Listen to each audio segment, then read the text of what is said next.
Gangster છોટા રાજુને મુંબઈની વિશેષ અદાલતે 16 વર્ષ જૂના કેસમાં નિર્દોષ જાહેર કર્યો છે। વર્ષ 2008માં એક બિલ્ડર પર ગોળી વાગી હતી। આ કેસમાં છોટા રાજને આરોપી બનાવવામાં આવ્યો હતો, પરંતુ વિશેષ અદાલતે તેને નિર્દોષ જાહેર કર્યો છે। મુંબઈની વિશેષ અદાલતે 67 વર્ષીય ગેંગસ્ટર રાજેન્દ્ર સદાશિવની કાલજી ઉર્ફે છોટા રાજને નિર્દોષ જાહેર કર્યો હતો। છોટા રાજન પર બિઝનેસમેન અને ડેવલપર ધરમરાજસિંહ ઉર્ફે બચીસિંહની હત્યાના પ્રયાસનો કેસ નોંધવામાં આવ્યો હતો। રાજની ગેંગના સભ્યોએ કથિત રીતે ધરમરાજ પર ગોળીબાર કર્યો હતો।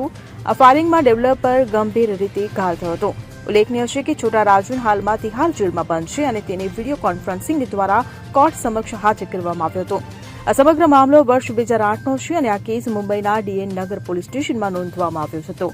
છોટા રાજન પર તેની ગેંગ સાથે સંકળાયેલા 4 લોકોએ આ ફાયરિંગ કરવાનો આરોપ લગાવ્યો હતો, જેમાં છોટા રાજને મુખ્ય ભૂમિકા ભજવી હતી। Bureau report CN24 news.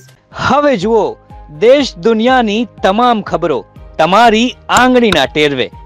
ઉઠાવો મોબાઈલ અને Google Play Store પરથી ડાઉનલોડ કરો અમારી CN24 ન્યૂઝ મોબાઈલ એપ।